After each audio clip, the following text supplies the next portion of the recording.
and welcome to another Dialogue with the Diaspora. I am Diane Haylock. Our diaspora comprise thousands of Belizeans who have migrated to many parts of the world. They are born abroad to Belizean parents, or they are descendants of Belizeans living abroad. This community of Belizeans form one of Belize's greatest assets. We believe that through constructive dialogue, we're able to teach, inspire, and strengthen the bonds between Belizeans at home and abroad. And that is why we are here for Dialogue with the Diaspora. Our guest tonight is no stranger to Belize's local conversations and media. She may live abroad, but because of her work and her deep love and commitment to Belize, she's clued in and maintains constant communication with her homeland. Imani Fairweather-Morrison has spent 2 decades of her life working to protect marine life. Imani served as a CEO of the Belize Coastal Zone Management Authority and Institute. She joined the Oak Foundation in 2005 as the Mesoamerica Program Coordinator, and she's currently the Program Officer for Oak's Global Small Scale Fisheries Subprogram. She's currently a board member at the Ocean Foundation, and she's living in Geneva, Switzerland. Imani has served on many national advisory bodies in Belize.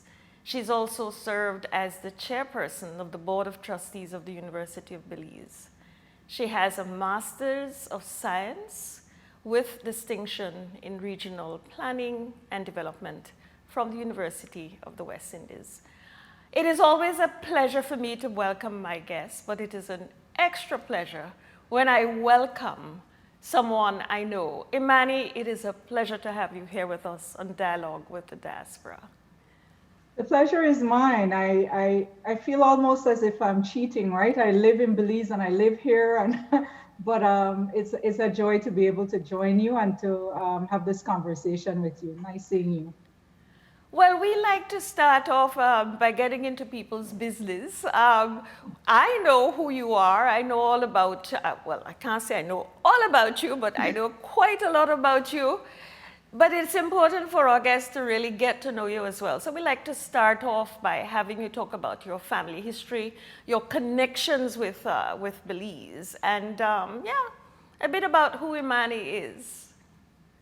I stand on the shoulder of giants, I like to say. I'm a product of both my mom and my father, my mom being Malika Cardona. Most people know her as Miss Peaches, Belmopanese, really just a woman who has been a public servant and then recently retired, but just grounded in community there. And also, most people would know my father, who is Norman Fairweather. He lives abroad as well, but most people would know him either through his days with UBAD or even while he's in New York, the things he's engaged with there that either contributes and lends to life in Belize. So yeah, I'm a product of people who who found ways in which to contribute to life at home, people who in their own ways come from humble background. I don't think my mom comes from any prominent background, for instance. But also on my dad's side, a family that's more well known. So a bit of both worlds, you could say.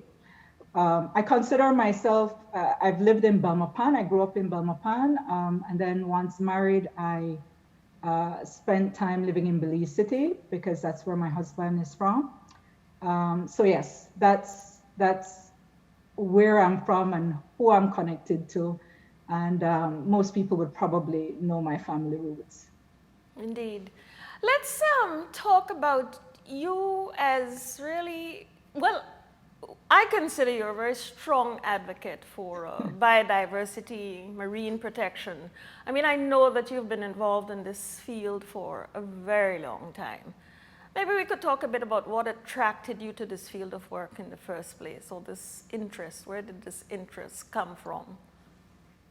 That's an interesting question, only because about a month ago, I asked my mom about one of my earliest recollections of going to the Keys in Belize. I actually have a very vivid memory of what had transpired on that trip. And I was kind of doing some journal about it, and I wanted to find out how old I was. And so I told her about the particular case, and it turns out I was 5 years old. My mom took me to Gallows Point, a key which is just off of Belize City. I haven't shared this story publicly, by the way, so this is the first time I'm sharing it. She took me to this key with friends. It was I vaguely remember the Ware family having a boat. For me, it was like a ship. This was a boat you could sleep in. And we headed out to the Keys. It felt like we were there for a month. I guess it was only a week or maybe even a weekend. But as a child, things seem a bit amplified. And there were just so many things that pulled me in about that trip. From her going out to the outhouse over the mangroves in the back and almost stepping on on one of the crocodiles late at night and screaming her head off. And then, the first time seeing a barracuda and the water being so crystal clear, and just the freedom and the liberty of enjoying myself, jumping out in the deep blue with no sight of land, and really being thrilled by that. So that for me is my first real memory about being in the ocean space. And I just remember so many things about it so vividly that I had to ask my mom, how old was I? So I don't know if that's where the passion or the interest comes from. But yeah, that's my early interest in this work, and just caring for natural spaces and the joy and the pleasure that it gives me. And increasingly with my professional work, really coming to a deeper understanding about how it defines people, how it defines communities, its importance for livelihoods, for just life and way of being. So that understanding really becoming more profound over time. So you're currently living in Switzerland. What was the catalyst for that movement to Switzerland? What has that transition been like for you and your family? Yeah, so I did the work I do in philanthropy for about 10 years in Belize, and recognizing that much of what we were doing had already taken root. And the best marker of success is when you're no longer needed in a space to make things happen. And we were already seeing where the roots for a lot of what we were engaged on was already planted, right? And my trustee gave me an interesting challenge of relocating, so going from the tropics to the Alps, and helping to design a strategy for engaging on the issues that I work on at a global level. And so about 5.5 years ago, I took up that challenge. Very fortunately, my husband was supportive of the move. It also was an incredible opportunity for my children to go to schooling here, to be able to have a different lived experience, and to be able to kind of see both sides of the world, right? It was their very first time to Europe. They had never even visited for vacation. I obviously had been here multiple times on work-related trips. So how did it go? I mean, I think it's a bit of a mixed bag. I think the boys surprised me more than anything else. When we transitioned, they went to a private school, which of course, I mean, this is Switzerland, right? So the athletics, for instance, is skiing and kind of winter sports stuff, or horseback riding. And these are Black boys who want to play basketball. That's what they care about, and volleyball. And so they had to take on their school, and which wasn't at the time offering basketball. and managed to convince their school to introduce the program. The school did so on condition of them finding other students who would be prepared to do the sport. So they had to canvass the school, find the students. Once they did so, their father helped with coaching before the school got a coach. And then they managed to take that team into a national tournament, and they actually placed third. So it was pretty amazing. Yeah. So the advocate in you rubbed off on them, huh? The young folks these days have 10 times the skill that we ever have. So, as much as I'm proud of them, I will say that at their age, how old are they now, Imani? How old are the boys now? So the boys are now 23 and 22. So they've graduated from that and completed their IB, and they're both, they're working minimum wage. They both wanted time off. One is more artistic and he wanted to invest his earnings into his creative stuff. The other one has an interest in economics, and he wanted a bit of time. He had started university, and then COVID just really stressed him out. He took a break, and he is planning on circling back. Good. His interest is economics and to some degree business or development.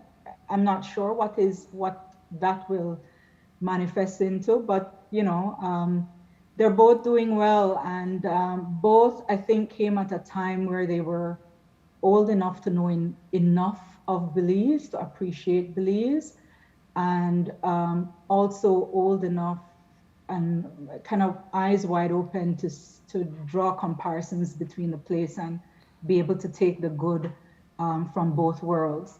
So yeah, the boys did well. I think it was toughest on my husband. It's always hard finding employment in the European context.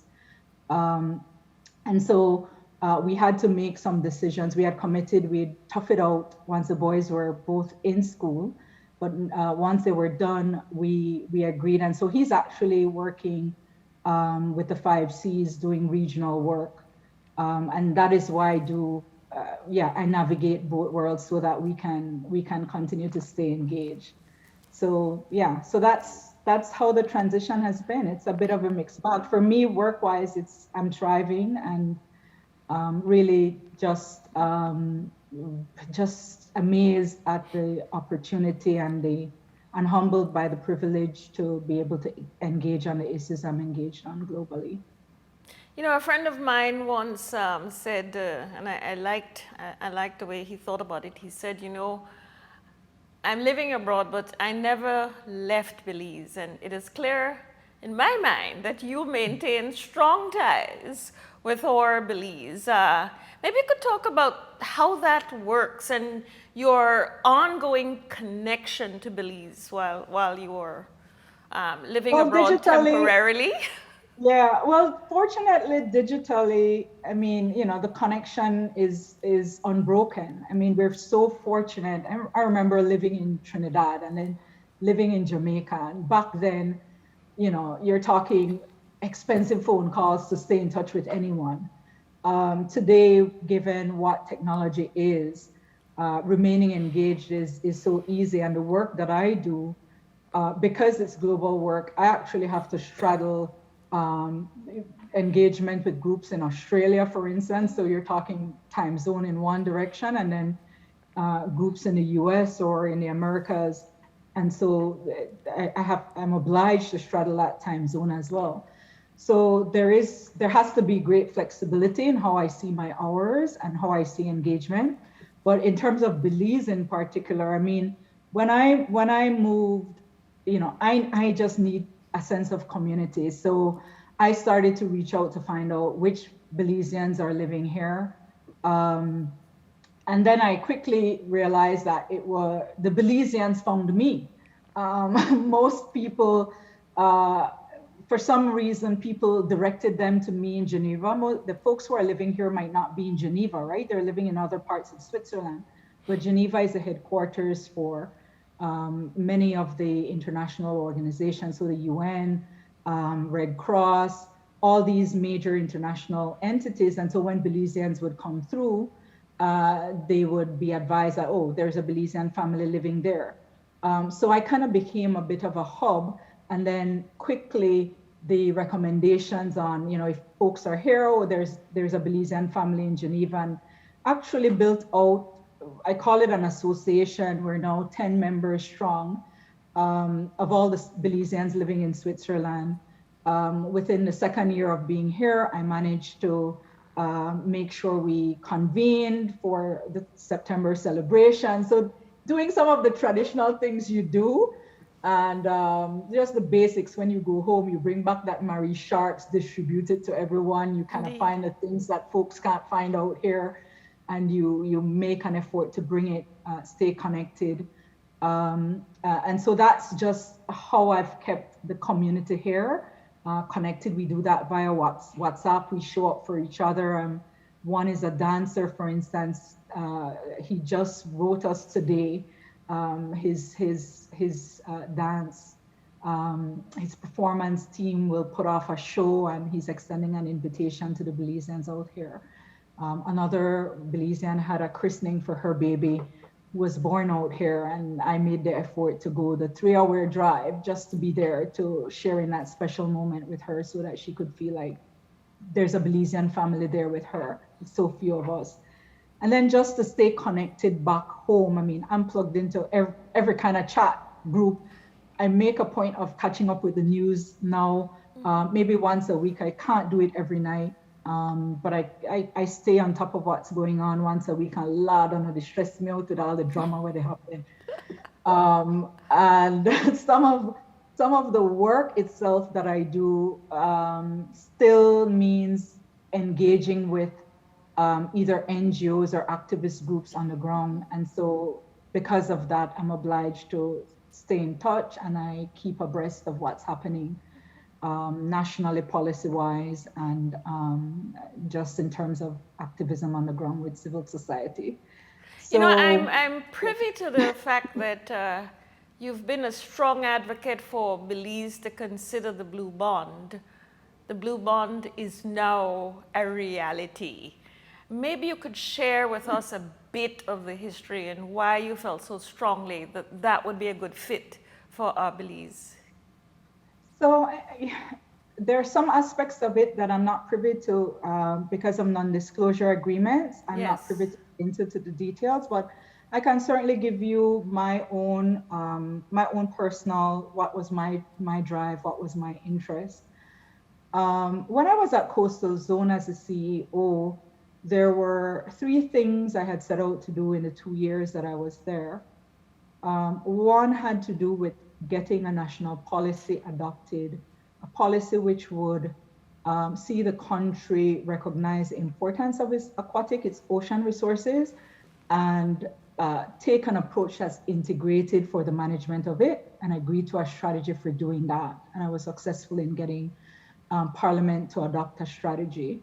The second thing related to fees in all the parks. We had to clear all these parks. It was free to go in. We weren't charging visitors, Belizean or foreigners, a fee to enter the parks. We were severely undervaluing our natural capital. And we really have to see that natural resources as a tangible asset. And so with the support of the team at the organization, we were able to get an adoption of the fees across the board for all the parks, special rates for premium sites, right? So like your Blue Hole or Hol Chan, and these sites where, the whale shark zone down south in Placencia, these premium sites that were in essence charging less than a ticket to go into Disney World, yet it was truly world-class asset we were talking about.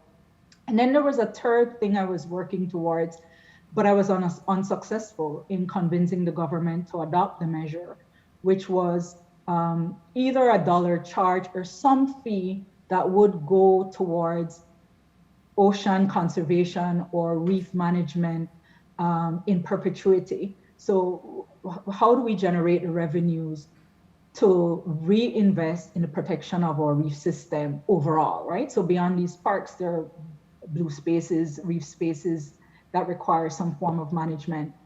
At the time, the thinking was that maybe you could attach something to on the departure tax, or you could increase the cruise ship head tax. None of that was deemed palatable by the government at the time. It was the Musa administration, and it didn't fly. And so I felt like I wasn't successful at that. And so it was just this thing, because I'm a very determined person. I just had in the back of my mind that we absolutely had to do. And so I researched what were some options. I knew the debt for nature swap concept is nothing new. It had been done by TNC for many years in terrestrial resources. And so I wondered whether or not we could do it on the marine realm. Found out through a friend of mine who worked at USAID at the time that the US had passed legislation to enable swaps for marine systems. And so took the idea to TNC and asked, is this something you guys could do? And I wouldn't let it go. I went to the board of UB, and in that capacity, I drafted the first paper on the issue. In that capacity, I framed it with a lens of both education and nature. So how do you help people and nature? And so a portion of the debt would have been directed towards scholarships for Belizeans to ensure that you have access to education, and you would continue to have thought leaders in the country who were highly educated. And so that was how I framed it at the time. So to cut a long story short, TNC took it on and made sure that it manifested in something bigger than I ever imagined. My early ideas would have been a much smaller deal. What they were able to bring to life is literally 5 times bigger than what I thought it could be. So for me, that's the greatest success. Yes, it certainly. You have a dream, and it goes even bigger than you even think. And now there's a fund that's going to direct, 500 million of our debt. Instead of paying bondholders externally, it's going to be invested in resource management in the country. And the way it's framed, nothing stops a UB from applying, so you can still provide support for education. So for me, yeah, and it helps the government agencies that are under-resourced as well to be able to do their functions. So that's kind of how why I had the idea and how it was born. It was born out of a failure, not being able to see something through, but having the kind of determination. My mom would tell you that's one of the things she found. She would always say, Imani is just one determined person. and thankfully I am. I wouldn't let it go, and I didn't let it go all the years. And then in my capacity, made sure to nudge and to lend support. And I think that it is absolutely essential that all of us as Belizeans get to understand the impact of this decision, made by our government. I mean, I think that the possibilities are endless, and we need to hold on to it. We need to own it, and we need to make it work for us to its fullest, capacity. Yeah. Absolutely, because there's still details being ironed out, and so so that's the area that where the non-disclosure gives me quite a bit of restriction. But I'm pleased with the way there's an attempt to be participatory to ensure the input of the Belizean public is there in shaping it. I participated in one of the first consultations to elicit, to just get the insight of a range of stakeholders on the ground on what that trust should look like, the trust fund should look like, and how it should be set up and its priorities. And I think once once there is that transparency, the positive engagement for shaping it, that lends itself to doing the right thing. I think if how things are done is closeted, then that's where things get a bit tricky, right? So far, knock on wood, the indication has been that the intent of government is to be very, very participatory in their approach, and I think they should be commended for that. And that dialogue yeah. clearly, as we've said, must continue.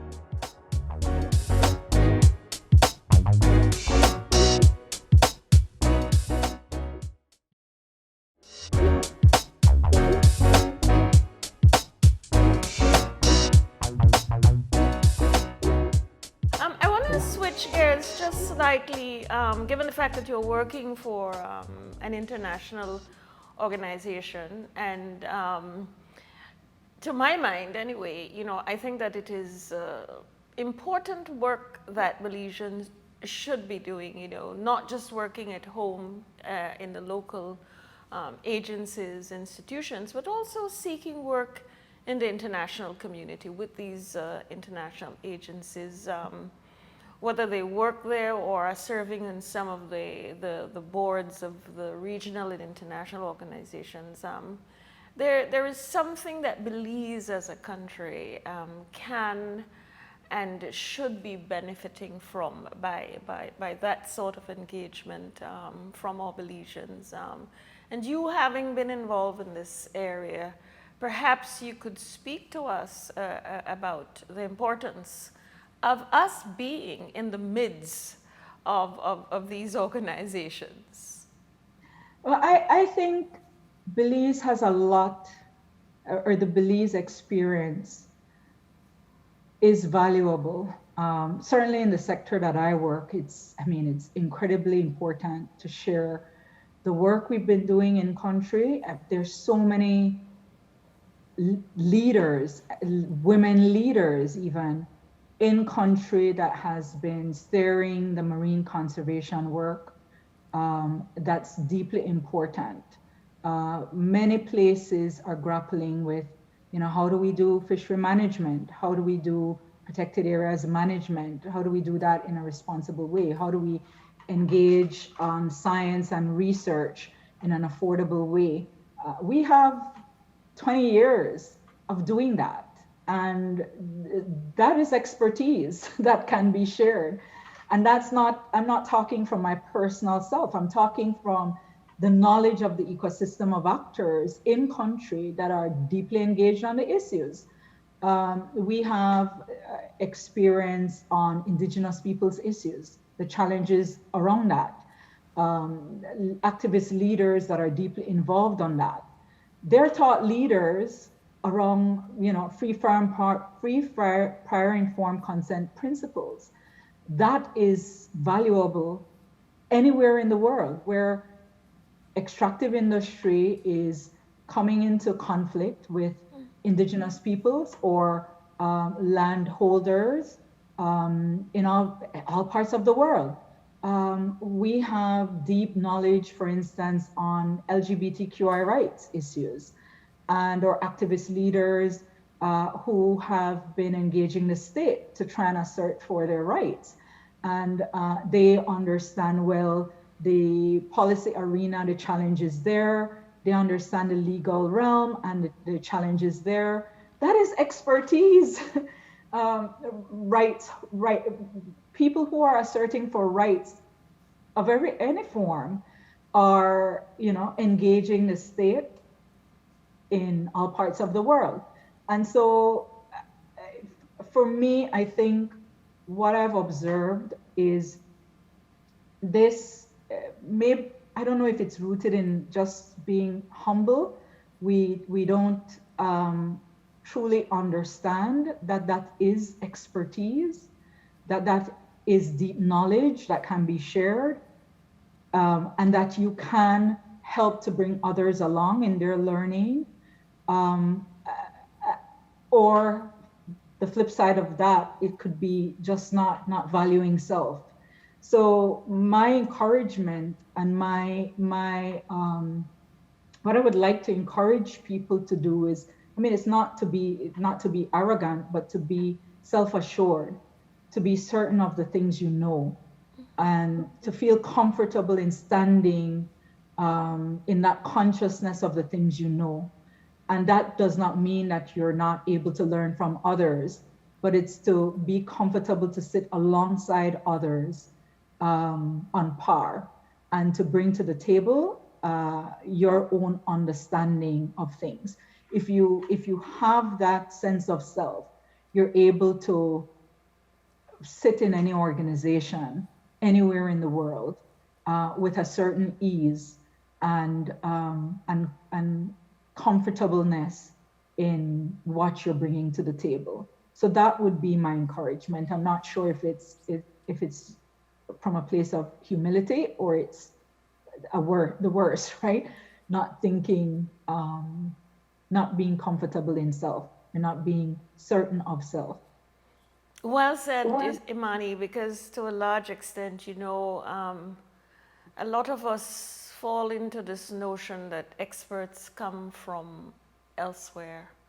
And as you said, the expertise, a lot of the expertise is right here in Belize. And it's wonderful when our people have the opportunities in these international organizations and fora to be able to share that expertise with the rest of the world. And I'm only talking about the fields that I'm in. Right. I'm certain that there are many other sectors, right? Yes. Whether it's the education sector, it's the agricultural sector, it's, there are many dimensions. In fact, that is one of the things that that we've seen in our dialogue with the diaspora. I have met some amazing Belizeans who are living elsewhere and making their mark, making their impact, in so many different areas, right? So yeah, kudos to our people. Right? Let's talk about that hot button topic of climate change. I mean, we know the climate change is having a serious effect on the small island developing states and the low coastal states like Belize. But to some extent, perhaps it doesn't seem to be one of those topics that is truly resonating with our citizenry. How might we better engage and educate our people on this very, very important issue? I think that increasingly people are connecting the dots. And interestingly, in the Belizean context, I mean, Caribbean-wide, there is an awareness because we're seeing increasing storms, we're seeing, more droughts, we're seeing sea level rise, so erosion, beach erosion. There are multiple things happening. Increasingly, people are beginning to connect the dots. So they didn't always connect those things back to climate change. I think the shift in thinking is within our young population. I mean, I mentioned, the activists' energy in my children versus when I was that age. They grasp these things very quickly. They're seeing, beyond just climate change. They're seeing that we're in a polycrisis, right? We're seeing economic crisis rooted in the COVID. They're seeing that COVID is rooted in environmental issues. They're seeing that these environmental issues are rooted in climate change, and they're recognizing what's the source of that, right? What are our choices?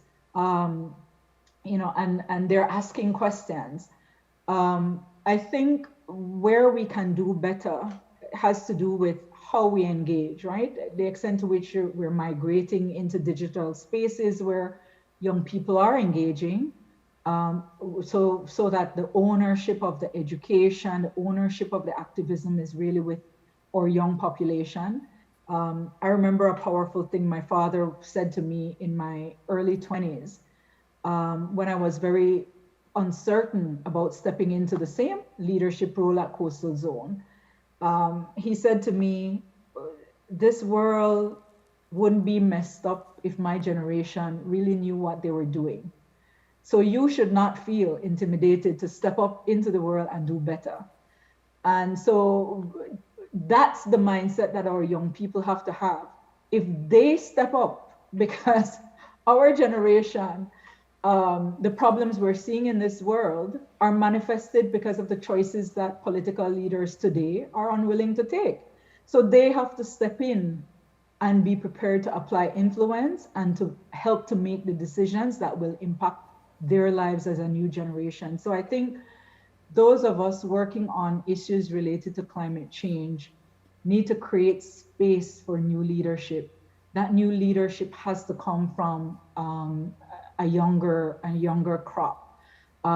We also need to be prepared to take the messaging into spaces that they dominate, which means moving out of our worlds, which might be, you know, the email or the radio shows or news.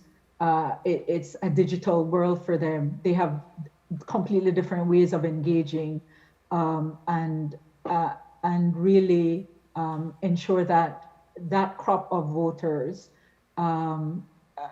and people who really care about what planet they're inheriting understand enough to be fired up enough to call for better decisions. The activism, though, because of the way our region, and when I say region, it's not just the Caribbean, right? It's much of the vulnerable places worldwide, coincidentally, are marginalized places. So the implications for climate change on our economies, it's profound. If you have your coral reef dying, the implications of that on tourism, on fisheries, the very things that your economy is built on, your identity is built on. If sea level is going to rise to a place where many islands in the Caribbean could disappear, or the erosion problem has major implications for insurance cost or property values and just the protection of their assets, already built assets in the coastal zone. The cost for society to cope, to be able to transition and adopt is astronomical, or economies can't deal with it. And the resultant implication, which is, you know, what do? You have to migrate, right? If you're in Monkey River and your shoreline, you've already lost a football field or two, and this is a real example, I'm not exaggerating, and your house is now right on the edge, likely to go in. What are your options other than to relocate? There is a direct cost for individuals and entire communities, and that's across the Caribbean. And you know, that has a knock-on effect globally for global security, instability, migration, you know, and just people trying to find a better life. And so we need voices at the global level that can tell the truth of our story. The truth is that it will be devastating if places are not supported to adapt and adjust, and it will be devastating if those who are causing the greatest impact are not taking the steps to correct their behaviors and to transition their societies to one that is more sustainable. The instability that is going to create planetarily, I don't think any leader in any society can think that, you know, they will be able to build a wall to keep peace and to keep out those who are trying to find a better life. So we're obliged to really lift our voices, find the champions who can lift a voice to help the world to understand the gravity of the situation and what it means for our societies, and to appeal to their moral conscience. And if not their moral conscience, just the fact of what will hit them. You're seeing it here in Europe with migration challenges. I mean, it was international news. You see the boats, people trying to make it to the UK. I mean, it's really devastating, right? Yeah. So the severity of it and the fact that of what we're living with COVID, there is connectivity between all of us. There isn't saving yourself. You absolutely need to think about the collective, and we have enough people with the knowledge, the experience, and the voice to speak to these issues globally.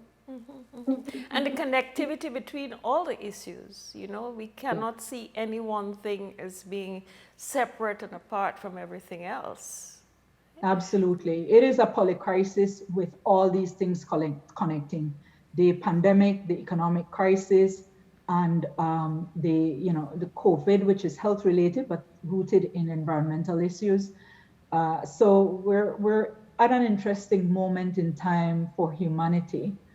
And this moment really requires of us, those of us with deep knowledge of what the implications are, and more importantly, those of us who understand that what can be done to lift a voice and to be in the spaces and the places where you can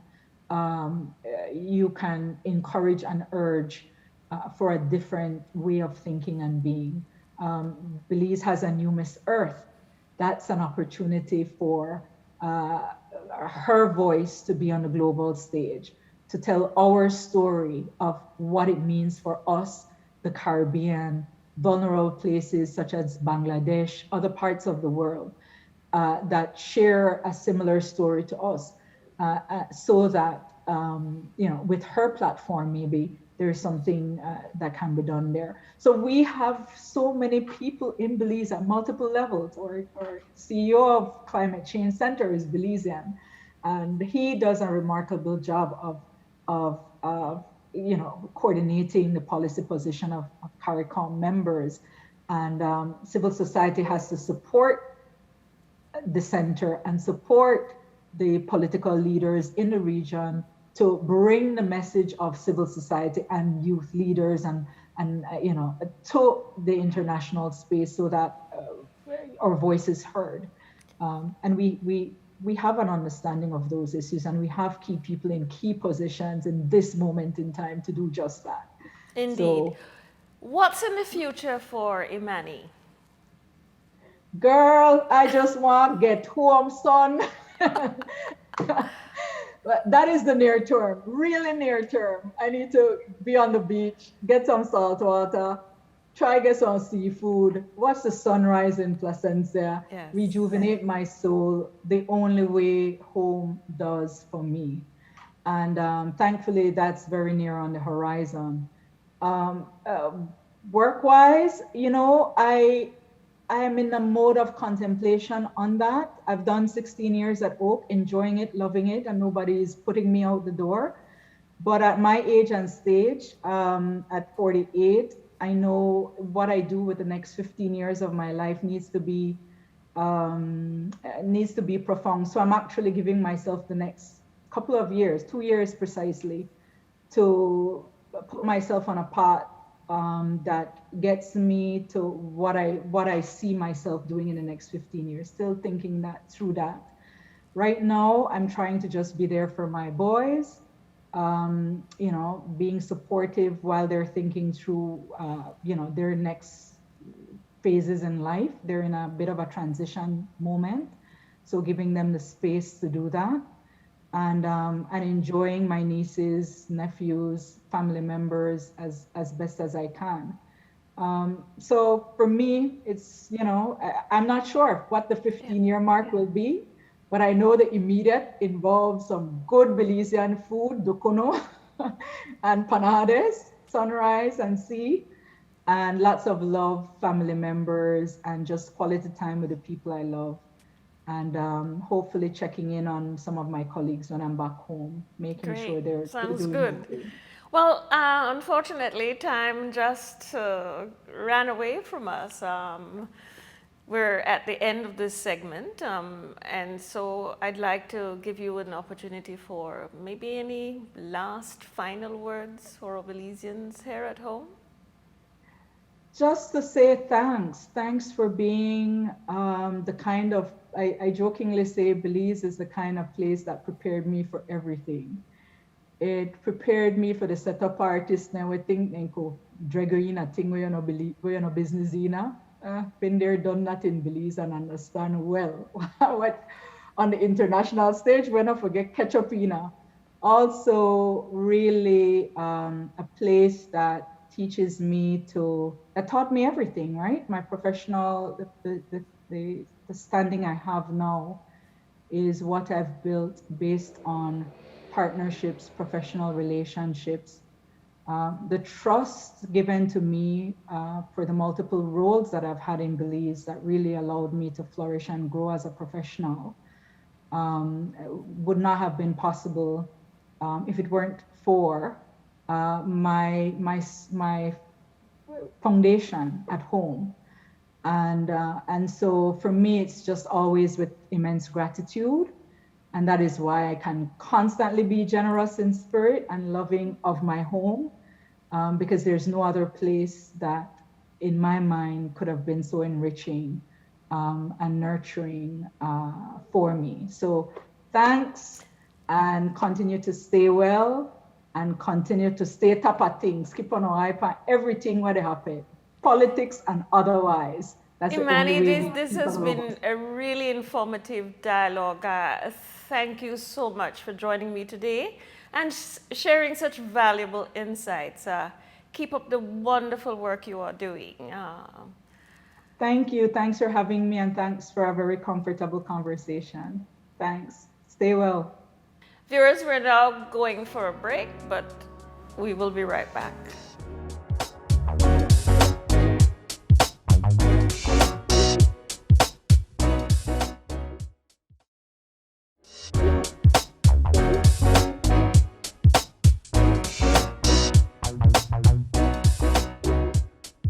Viewers, thank you for joining us tonight for Dialogue with the Diaspora. As expected, we had a dynamic conversation with our electric guest, with her expansive experiences and wealth of knowledge that we can all benefit from. Our time is unfortunately up for tonight, but we will be back again next Thursday at 7 p.m. right here on CBTV and on Facebook on Colorblind's page. Do enjoy the remainder of your night. Continue to social distance, wear your mask, and remain vigilant. Good night, and take care. Okay, good. All right, can we do that one more time? Just a little bit too much of a pause at the end. Okay. Okay. All right. Okay, here we go. 3, 2, 1. Viewers, thank you for joining us tonight for Dialogue with the Diaspora. As expected, we had a dynamic conversation with our electric guest, with her expansive experiences and wealth of knowledge that we can all benefit from. Our time is unfortunately up for tonight, but we will be back again next Thursday at 7 p.m. right here on CBTV and on Facebook on Colorblind's page. Do enjoy the remainder of your night. Continue to social distance, wear your face mask, and remain vigilant. Good night and take good care.